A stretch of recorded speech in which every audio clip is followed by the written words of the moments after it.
Good day, everyone. This is Jerry Mayberry.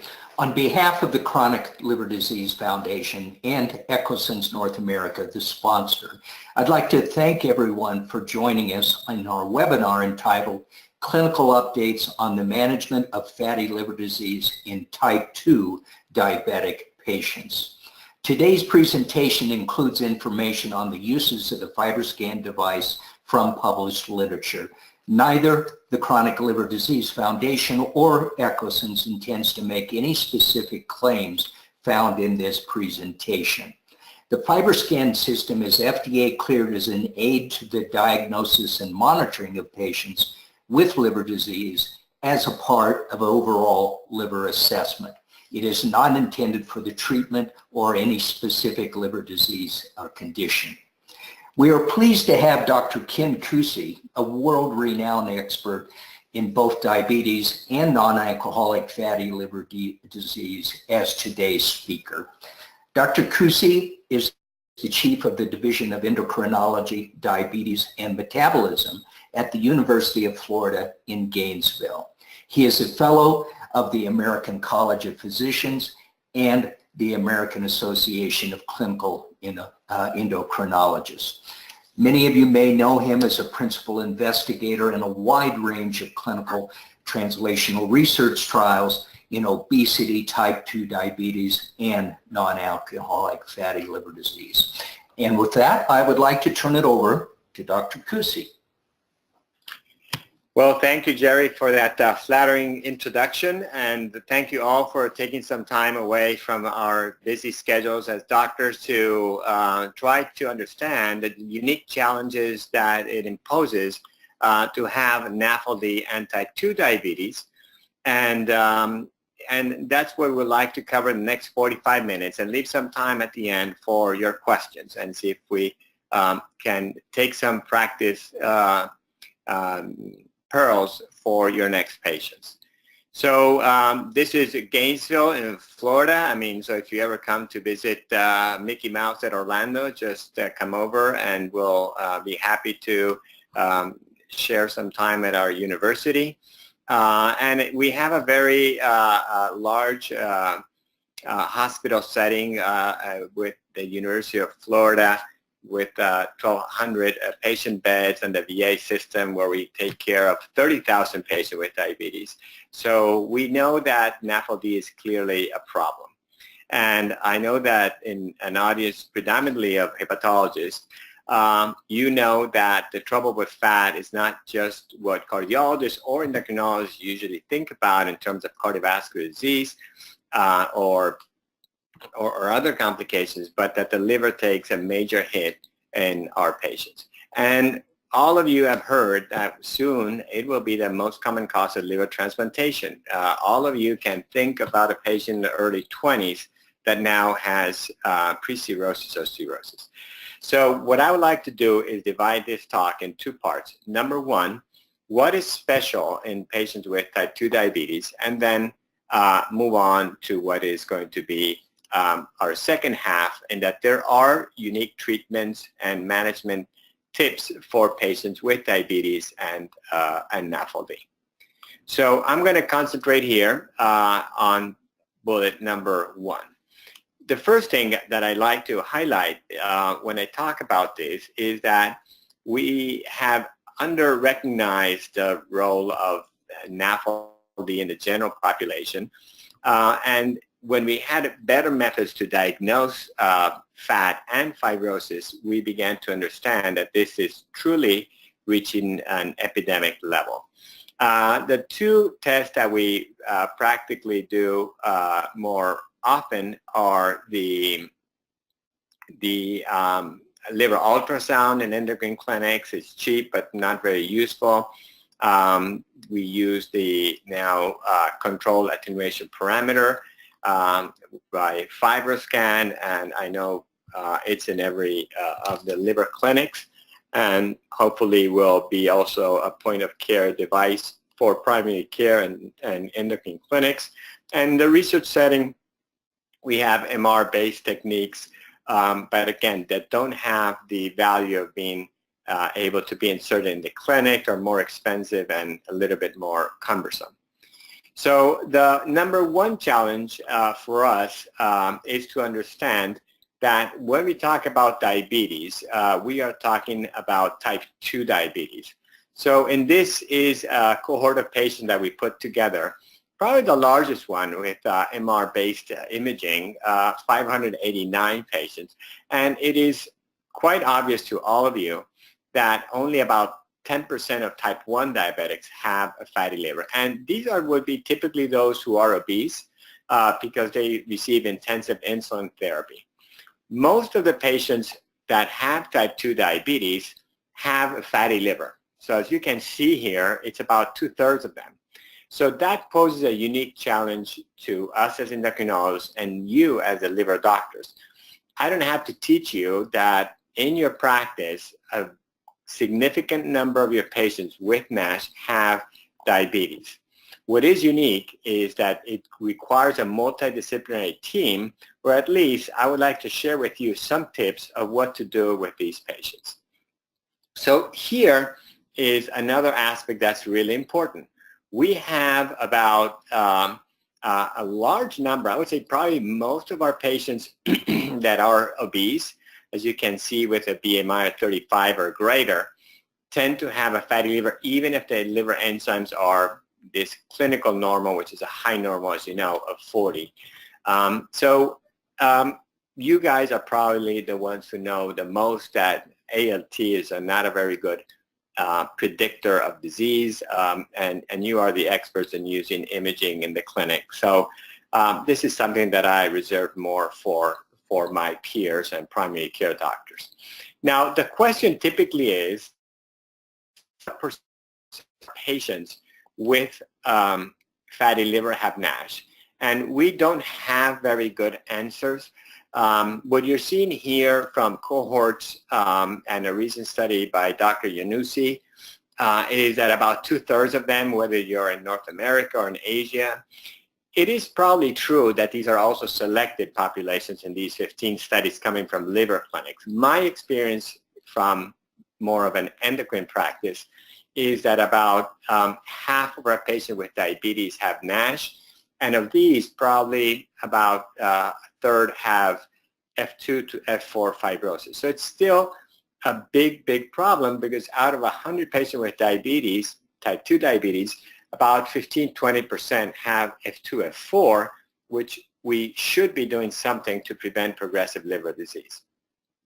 Having said this, I like to put this kind of model or cartoon that summarizes a little bit the things that happen in obesity and lipotoxicity to drive our patients to go all the way from adipose tissue dysfunction down a path of steatosis, NASH, and fibrosis.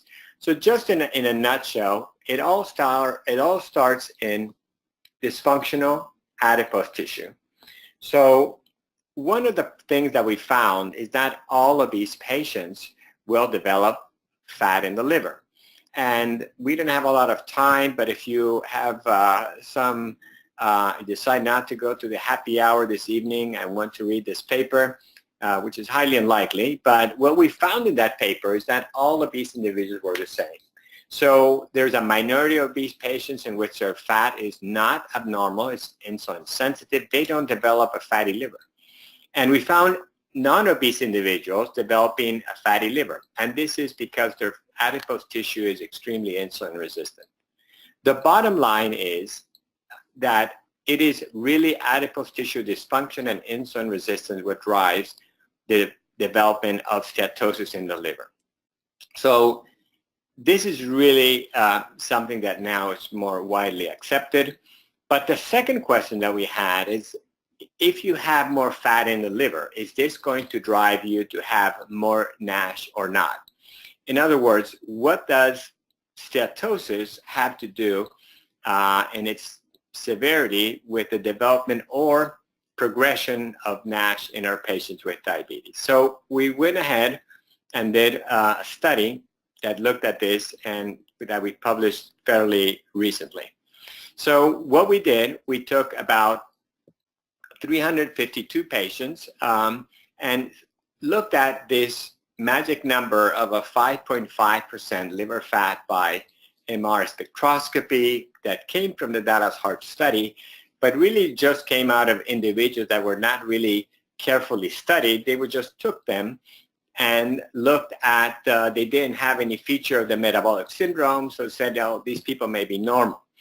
Now, what we know now is that there are a lot of individuals that appear normal, but they're very insulin resistant. So what we decided to do then was to do some pretty detailed phenotyping and insulin clamp studies and other gold standard techniques to really understand what their metabolic profile was. And about, I think about 2/3 of them had a liver biopsy as well. So let me show you what we found. This is a pretty complicated slide, but if you look here in the right, this stands for intrahepatic triglyceride by MRS. That goes from 0 to 25%, and these are the bullets that you see over there going up.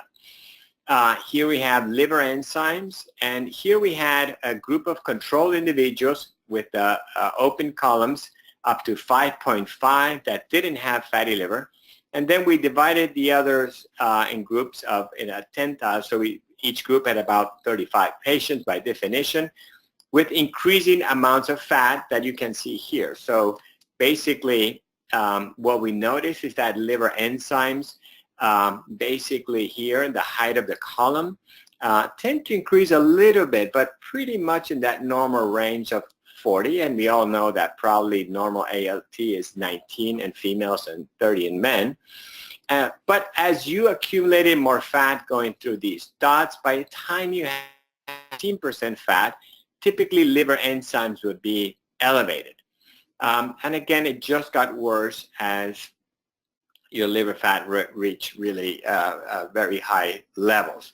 So on one hand, it is true that if you have a lot of fat, liver enzymes would be elevated, but also you could have a lot of individuals here in the middle with a lot of fat, but still without a frank elevation in ALT, which puts you into the situation that clearly then imaging would be the best way to approach these patients in terms of liver fat.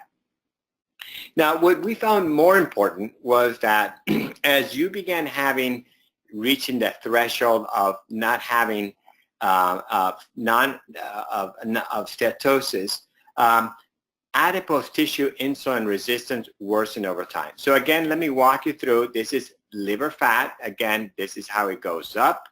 Here is a measure that you're not very familiar with. It's called suppression of fatty acids. So what we did in our lab, we invite our individuals and give them a low insulin infusion under controlled conditions, about 1 unit an hour, and we give a little bit of glucose so they don't get hypoglycemic. And adipose tissue is very sensitive to fat, so the more responsive you are, the more sensitive and the more insulin, normal insulin responsiveness you have. And here you can see that a normal responsive and lean, if I did this to one of the lean athletes that we have in the Olympics, they would have about a 90% suppression of fatty acids. So these individuals that we study are largely obese, and here you see that very well, even within the normal range, obesity causes a little bit of impairment. But as you get into the fatty liver range of steatosis, there is a progressive worsening of adipose tissue that mirrors the increase in fat in the liver. In other words, you could pretty much predict that somebody with worsening fat in the liver has worsening insulin resistance and adipose tissue. So the take-home message from this is that adipose tissue clearly plays a key role in the development of steatosis. And this happened very early on in muscle and liver. I'm not going to show you that, but the real question that we all had in mind, how does this correlate more fat in the liver with histology? Do you get worse NASH? Do you get worse fibrosis? And that's what I'm going to show you here. And again, I'm going to walk you again. That's intrahepatic triglycerides. Let's talk about inflammation. Here we have the people without fatty liver, here those with a fatty liver. And you see here is liver fat going up based on the MR spectroscopy. This is the normal amount of fat that you should have, or less than 5%. But you see very clearly that it keeps no relationship with the degree of inflammation. In other words, more fat does not parallel more inflammation. Now, what about ballooning? Ballooning, again, this is the amount of fat going on as measured by MR spectroscopy. Here you see ballooning starts when your fat exceeds 5%, but is not worsened by more fat. So the take-home message is that fat in the liver plays like a triggering event in the development of NASH. But clearly there are other mechanisms that trigger inflammation and also fibrosis. As you see in the lower panel, same thing. You can see liver fat going up. You trigger fibrosis, but it doesn't get worse even as your fat triples or goes up about 4-fold. So bottom line, take-home message is more fat is not going to worsen the necroinflammation of fibrosis, but clearly promotes and triggers events that lead to NASH. So this is extremely important. So more fat is not worse NASH, but clearly plays a role in allowing these pathways to be active.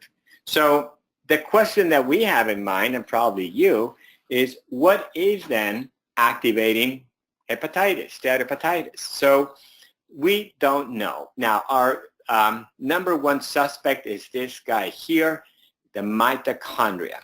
And of course, we're not going to be over simplistic. There are many pathways involving bile acids, free cholesterol, and so on. But we do think that in every study that has examined hepatic mitochondrial function in humans, it has been typically abnormal in patients with fatty liver and type 2 diabetes, and we wrote this review last year. But there are ways to measure beta oxidation, is the burning of fatty acids by your mitochondria. This is the TCA cycle activity, the Krebs cycle in the mitochondria. We don't have a lot of time to go over detail, but except one study that really looked at lean individuals, all the others have found abnormal fatty acid oxidation. There are other ways to look at this. Again, there's a beautiful study by the Koliaki and Roden, and I would highly recommend you look at it. And these are other techniques with phosphorus 31. They all have come to the same conclusion that you have really depletion of ATP and impaired fatty acid oxidation. So mitochondria is high on the list of the weak links that lead to NASH. So the final point is what triggers fibrosis, and we truly don't know, but I know that the liver field is very aware that there are now a number of studies in recent times that have shown fibrosis accounts for poor outcomes and mortality. Many of you might have also seen this study that took a large number of patients with NAFLD and clearly relates outcomes with the severity of fibrosis. So clearly our target is fibrosis, and how you measure it is a little bit tricky. All of you I know use controlled, well, this is exactly with the slide I showed you before about liver fat. I think I have a slide on, well, then I got in the wrong slide here, but we do have a slide that looks pretty similar to this one in measuring advanced fibrosis by BCTE. I think it might be showing later. But the key thing that we all have as the challenge is to measure fibrosis in the clinic. So imaging techniques probably are a cornerstone of doing that with the FibroScan. MR elastography is important, used more heavily in the research setting. And then there's always a big debate about the biomarkers. And what the guidelines recommend is the fiber test and the FIB4, and FIB4 clearly helps in not having to order additional testing, and same as the NAFLD fibrosis score. But the key value that they have is that they help rule out the disease. They're not so good, as you can see from their positive predictive value in ruling in the disease. And I have to say, as an endocrinologist, where we have patients with less advanced disease, the gray zone is even larger than in these hepatology studies. So as you can see here, there is a huge gray zone with the tests that are more widely used, which are the NAFLD fibrosis score and the FIB4. There's about a third of the patients that we cannot tell, and that is coming from liver clinics that you typically have a group of patients that are more advanced in their disease. It is even, this gray zone is even larger in clinics that see people with less advanced disease. So what else could we measure or do? We looked at plasma CK18 that we still use in all our research studies. And again, you see that with steatosis, it tends to go up, with inflammation too, but has a huge confidence interval. And more importantly, again, it doesn't help discriminate much in terms of ballooning, but it really was intended to be a test for fibrosis. But again, its value is less than we initially anticipated. So it is a test that we still use, but it's not largely clinically available.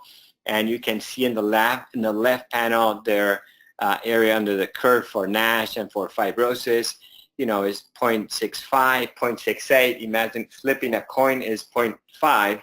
So not great.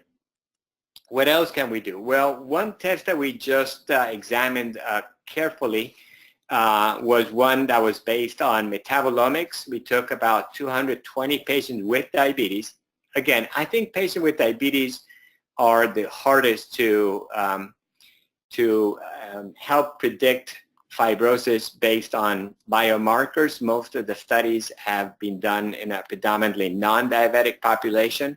So here we took our patients who had been carefully characterized by MR spectroscopy and the liver biopsy, and we did this OWL test. And again, the results were not the greatest. Again, areas under the curve of 0.64, 0.69, that is lower than had been described before. But in the initial studies, they studied more a Caucasian non-diabetic population. And when we did that, the area under the curve was better, closer to 0.8, but again, in a small subgroup of patients.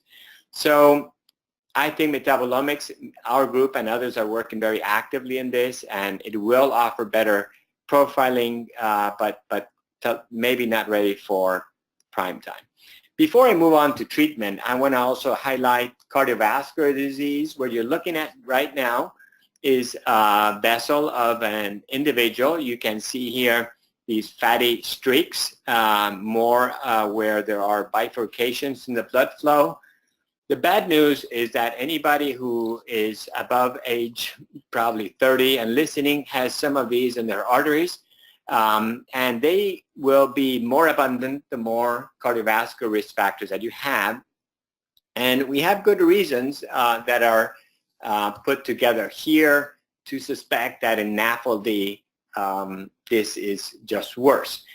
Again, every risk factor appears to compound itself in NAFLD. And again, it's really, I don't think it's really much worse in NASH. People with NASH have more insulin resistance. But probably what's driving this is hyperglycemia, as you see in diabetes, and more than anything, dyslipidemia. There are many studies, and I didn't want to torture you during your noon break with them. The data is controversial, but I think that two things I think are important. Number one, examine their lipid profile. So because you have your liver loaded with triglycerides, the liver has a defensive mechanism which will be to oversecrete VLDL and try to export it out of the liver. So in a lean, healthy subject, that VLDL will be the size of a tennis ball. In this case, it's the size of a basketball. And what that does, it lowers your HDL, increasing your cardiovascular risk, and gives you this small, dense LDL. And this is independent of obesity. So although we focus on trying to detect fibrosis, keep in mind that most of your patients with NASH are going to die of cardiovascular disease. So it is very important to consider that this is important. We just had a small paper that shows that this is truly linked to the insulin resistance and to the triglyceride accumulation, and not to the severity of your NASH or fibrosis. So keep that in mind. And the second thing, we don't have much time, but we treated a number of patients, 100 patients that we followed for years in a pioglitazone study, and showed that you could use statins very safely. So don't restrict statins in your patients. Start at least with low doses and try to keep them on board. And some of you may be aware that there might be even a small beneficial effect on statins in NASH, although we're not sure. So in finishing, remember, isolated steatosis, more cardiovascular risk. NASH adds to this the liver endpoints. Okay, so the key thing here is, what is the treatment in patients with type 2 diabetes? What are we doing? And what are future agents that are available? The most irritating thing that I get when I give talks is still my peers, endocrinologists or primary care doctors, say, why diagnose fatty liver or even NASH if there are no treatments? So at least if you remember this slide, you are leaving with something of value. So the key thing is, the number one target would be to target fat. So number one, you would like to reduce the amount of adipose tissue. Or number two, if you can't do that, you would like to change its biology. That is what some insulin sensitizers like pioglitazone do. So I'm just going to go quickly over this. I know this audience is very aware of the value of some weight loss, the value of exercise, and bariatric surgery. So bariatric surgery is a wonderful approach and tool, although we still lack high quality studies in the field of NAFLD, prospective studies, so we don't know which one is better. And again, we also have no data on cryptogenic cirrhosis, in patients with advanced cirrhosis from NASH, but I think it should be taken on a case-by-case basis. I like this slide because it just shows you that liver fat is a dynamic event. In this study from the UK by Dr. Lim and Dr. Taylor, they just asked people for 8 weeks to do a 600 kilocalorie diet. I have not attempted to reproduce these studies in the United States because I live in the Southeast, where it would be a challenge to have a lot of people finish, but it does work. And if you want to see one example, this individual had 36% fat at baseline and 2% fat after 4 weeks. So this does work.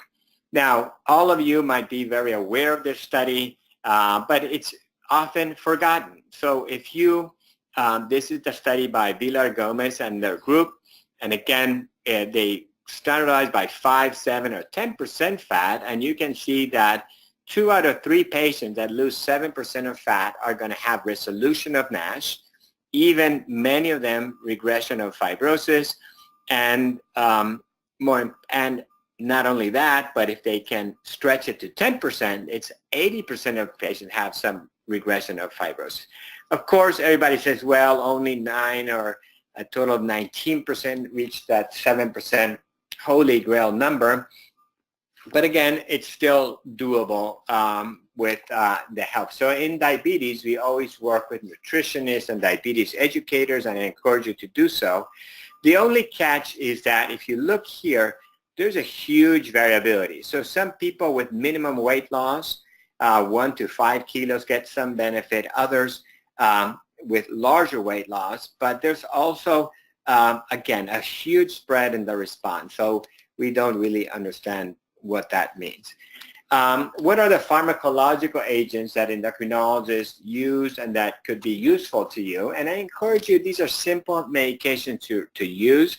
Metformin is our cornerstone medication again, but again, it's cheap, free in many places, but it doesn't do a whole lot in NASH.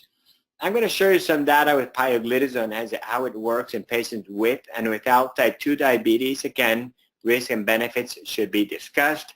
And again, the guidance recommend you do a biopsy. I have to say that we give a lot of pioglitazone just to lower the glucose. So again, but again, the point that was made, and I participated in these guidelines, was to know that if you're using it for NASH, you have a confirmed diagnosis and an established baseline. So let's go over this a little bit more in depth. And it all started with eventually this study that we published in the New England long ago. And this was a GI doctor who came to me and said, hey, what do we do with all these patients with a fatty liver and diabetes and elevated liver enzymes? And I said, I don't know. So I looked at the literature and said, well, let's try a TZD. And we decided to use pioglitazone because it had some data on lipids that were improving with it and other properties. And the bottom line is that it worked. And the reason why it works is because it changes completely the biology of adipose tissue. So PPAR gamma receptors that are the primary target of pioglitazone are tenfold higher in adipose tissue. And there are also PPAR gamma receptor in other inflammatory cells that make adipose tissue sick. So when you take pioglitazone, you are cooling off the inflammatory response in adipose tissue, and you make the adipose tissue more sensitive to insulin. So you typically reduce the release of fatty acids by about 40%. Plasma-free fatty acids drop significantly. So there is less of a bombardment of fatty acids to promote triglyceride synthesis in adipose tissue. The second thing is insulin levels drop, and it also lowers glucose. So taken together, you're choking the substrate that drives steatosis. The other thing is that there are also PPAR gamma receptors in the Cooper cells and stellate cells. There are also adiponectin receptors that would inhibit, when activated, fibrosis and stellate cell activation. So typically pioglitazone doubles or triples the levels of adiponectin. This is the rationale for it. So moving forward, the key thing to remember is this is a typical response that we see in about a third of the patients. This is a lady from that initial study. But we felt that more importantly, we needed to show that if there's a long-term benefit. So what we did, and notice that we used a max dose to try to see a max effect, but I typically use now 30 milligrams, which is that intermediate dose. We followed these patients for 3 years. In the first 18 months, we used a placebo, and after that, we decided to continue follow-up and repeat another biopsy at 36 months. And again, as you would know from other studies, liver enzymes nicely drop and continue to be very stable on treatment. Those on placebo, we also asked them to work on their diet, and they had an improvement, but then normalized on pioglitazone.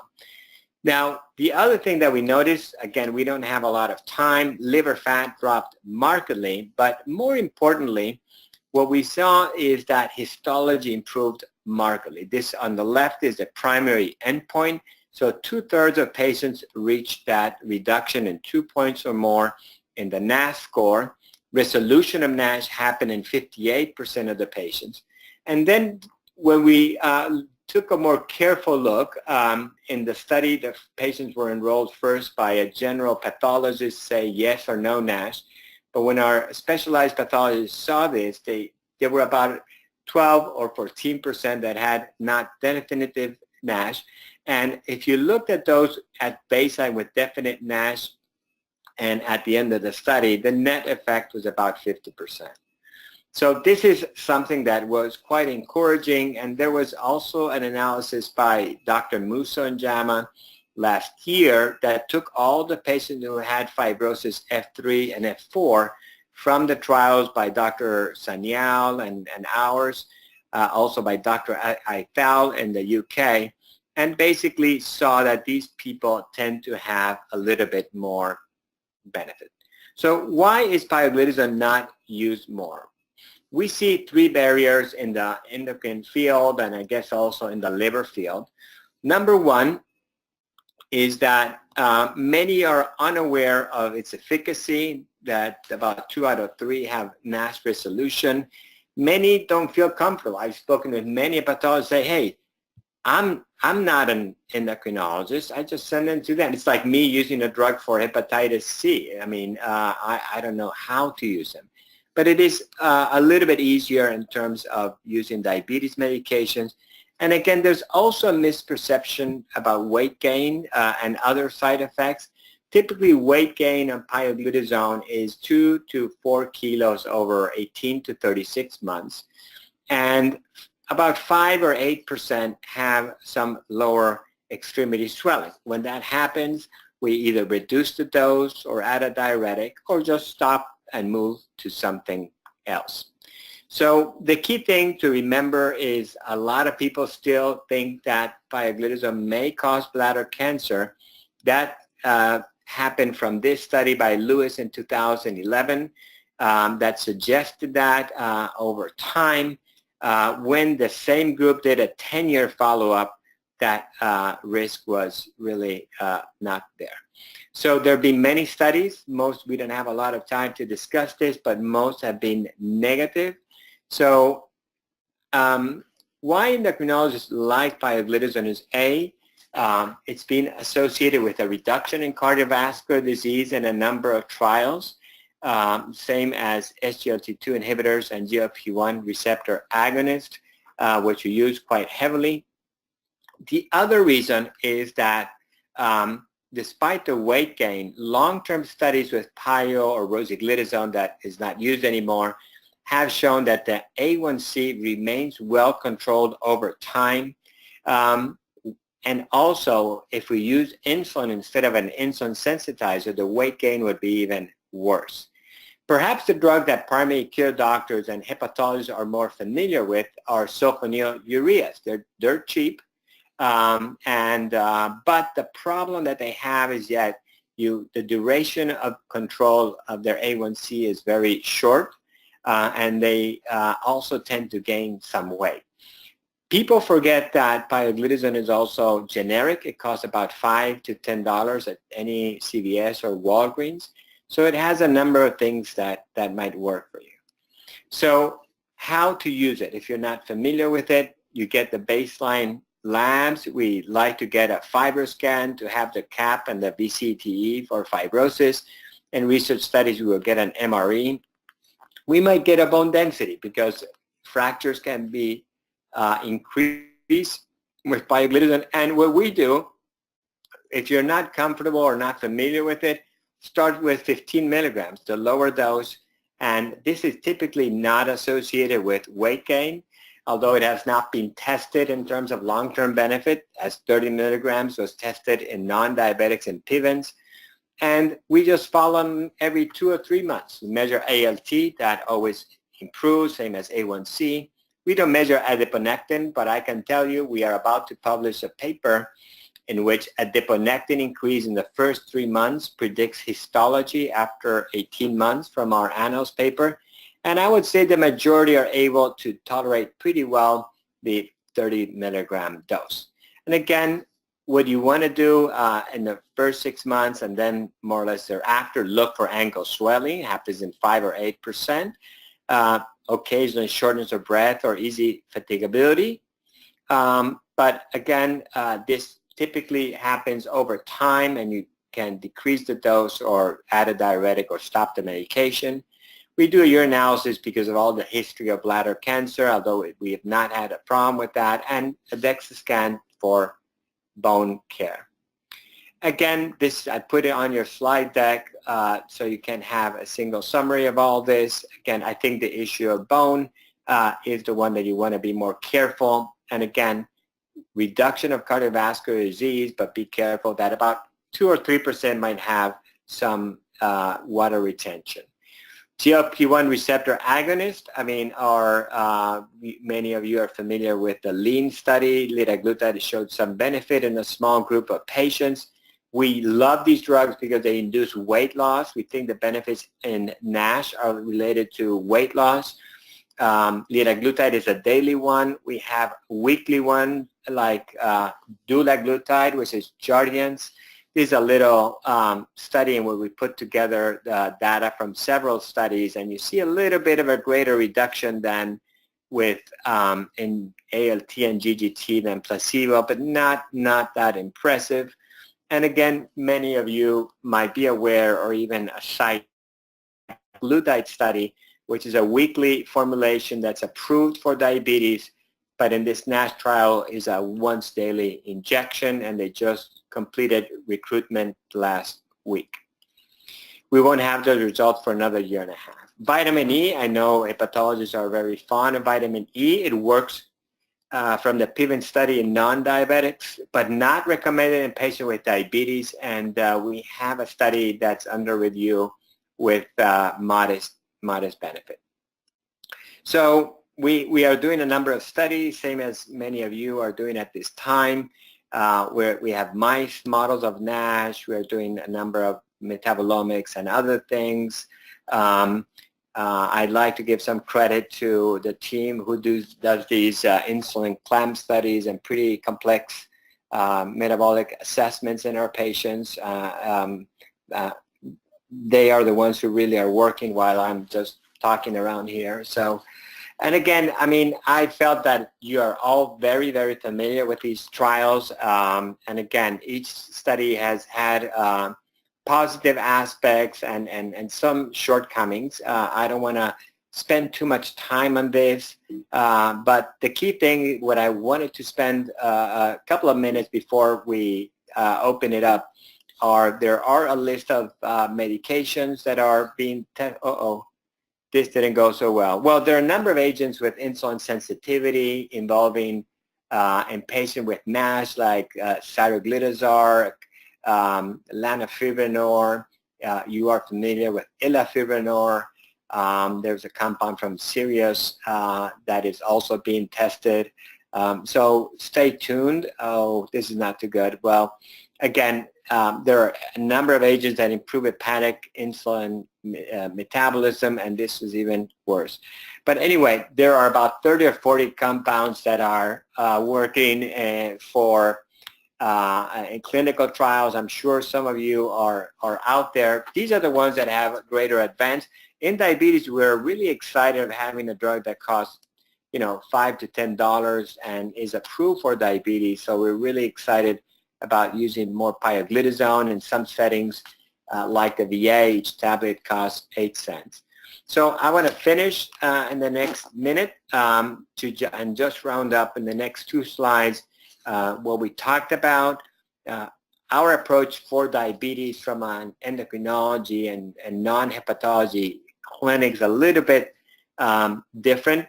We have a lot of education to do, and I would encourage that the hepatologists who've known about this association between diabetes and NASH work on my peer endocrinologists to help them become more aware of this, and same as your primary care settings. I have tried very hard, and I think that we're making progress in the assessment of fibrosis. With 60 to 70% of our diabetics having a fatty liver, the key thing are those who have fibrosis. So MR elastography, I think, remains because of cost and convenience in the research setting. We talked a little bit about the biomarkers.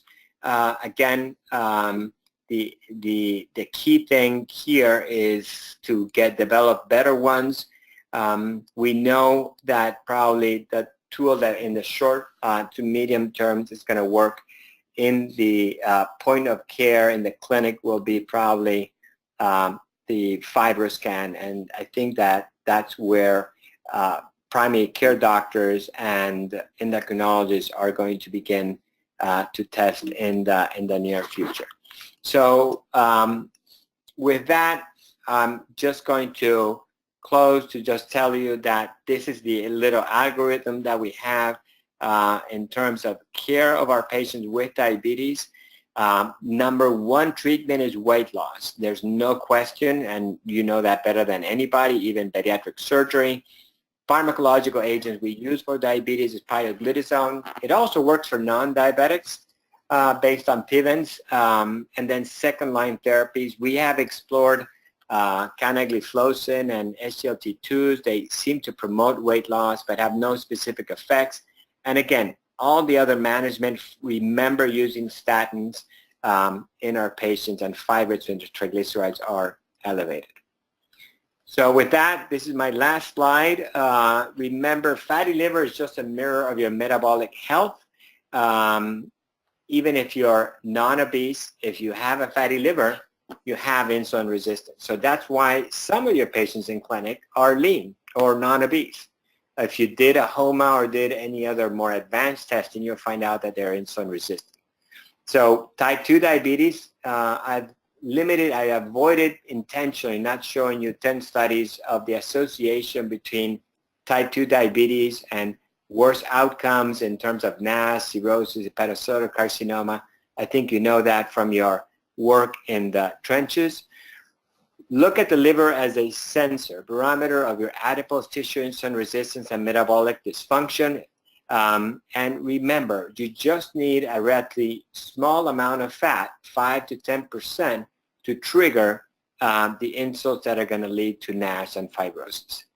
On the other hand, dyslipidemia is not determined by the severity of your NASH, but by insulin resistance and steatosis.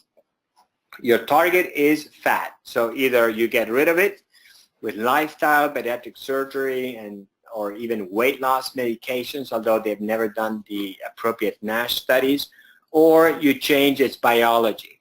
And guidelines here and across the Atlantic from EASL and others recommend that you consider pioglitazone in patients with biopsy-proven NASH with or without diabetes.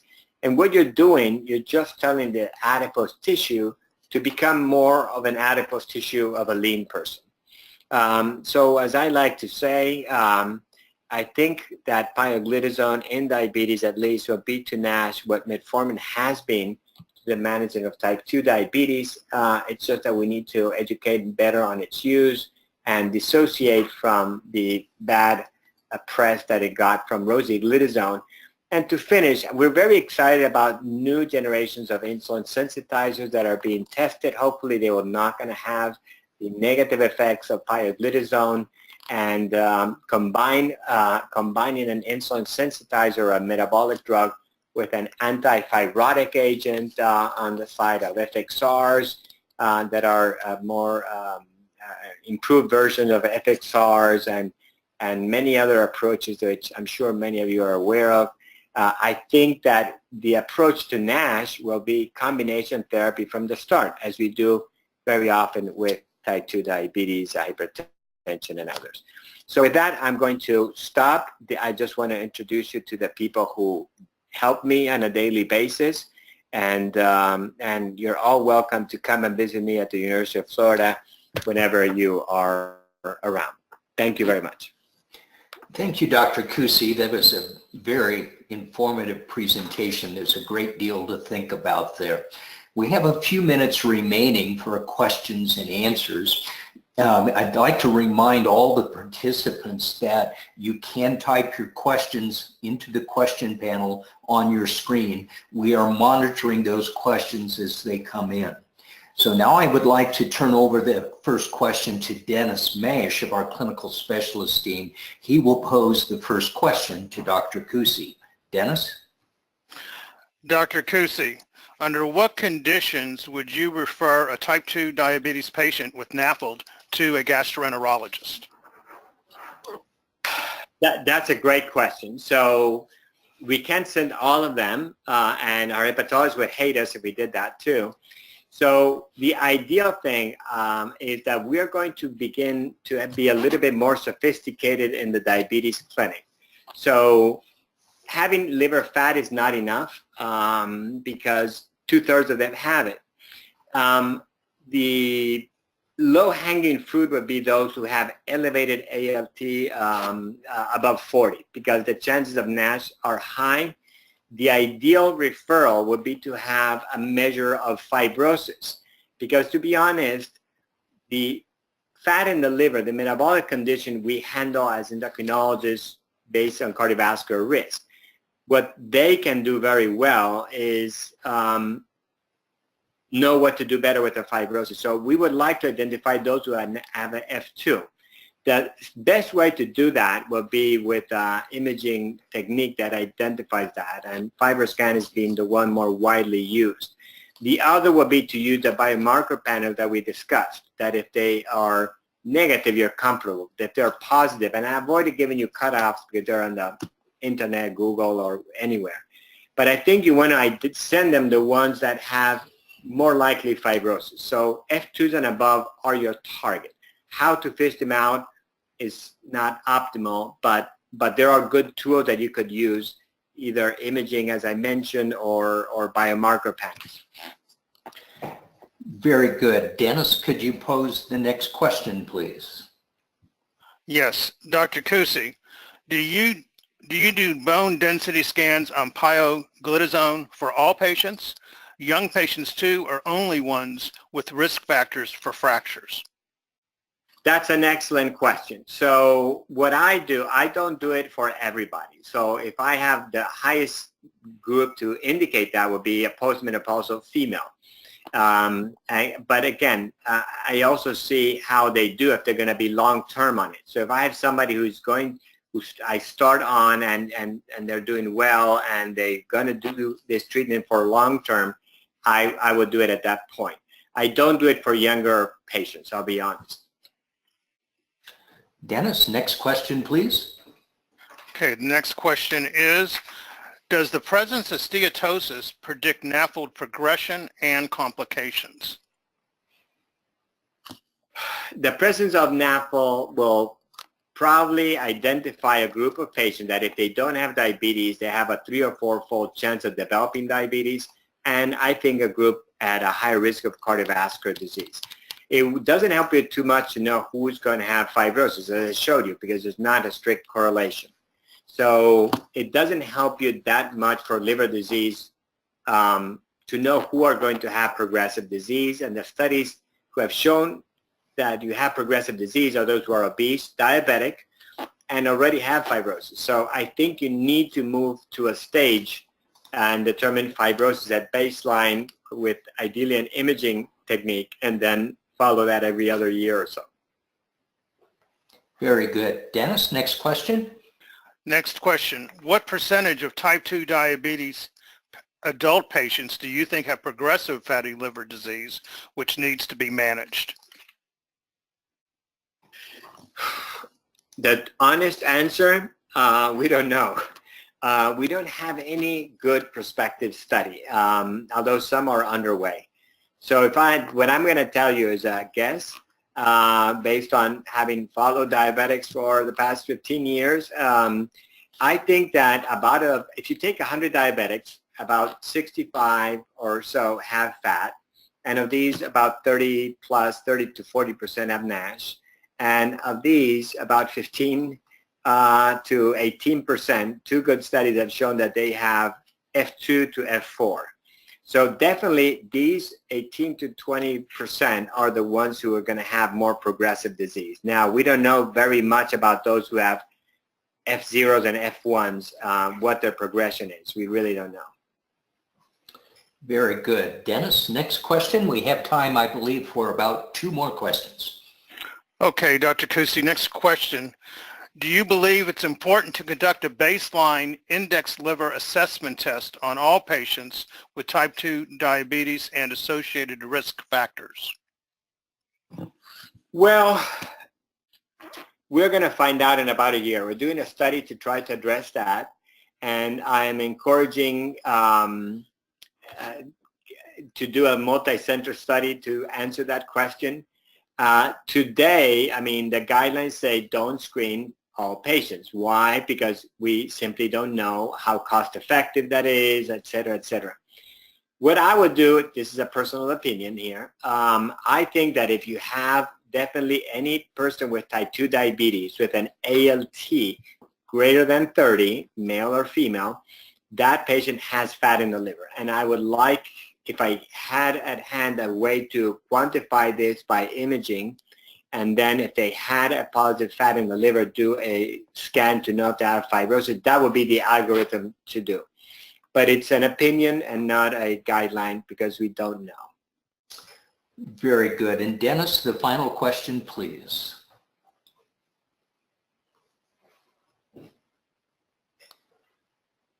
Okay, I'll go ahead. No, I got it. I got it. Dennis went to lunch. No, Dennis was here. He just didn't click on mute. ESP for sites without an MRI and in a population where a FibroScan is difficult to perform, high BMI. It broke up at a point. Would you please repeat that? Okay, hold on. So the question, Dr. Cusi, is how do you recommend fibrosis staging in the patient that's morbidly obese, that it's very difficult to get a staging value if you don't have an MRE?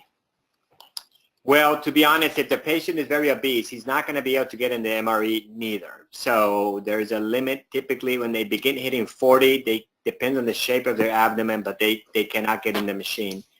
And FibroScan will be the other non-invasive way. But again, as you increase the BMI, there are also some technical challenges. And biopsies become more difficult. So we are in a very difficult situation in those patients. I would just say that you would be more or less aggressive depending on your suspicion degree. Let's put the extreme. If this individual has an ALT of 100, probably you may want to do a biopsy if that's going to change management. If the person is very obese with an ALT of 19, he may have cirrhosis, but I mean, your aggressive would be less. If you're somewhere between 30 and 50, I would try a FibroScan, and if it was highly positive, then I would discuss with the hepatologist and the patient if they would be willing to do a biopsy. But again, it is a very difficult setting, as the person who asked this difficult question is fully aware. Very good, and thank you. That concludes our available time. I'd like to thank all the participants that submitted questions, not all of which we were able to get to. Nikki, back to you. All right, thanks, Jerry. I'd like to answer emails. This does conclude today's webinar. On behalf of CLDF, I'd like to thank Dr. Cusi for his talk on this very important health topic, and of course, you, our listeners, for your attendance. A copy of the webinar will be available on the chronicliverdisease.org and ecosins.us websites. Thank you, everyone, and have a great rest of your day. Thank you. Take care.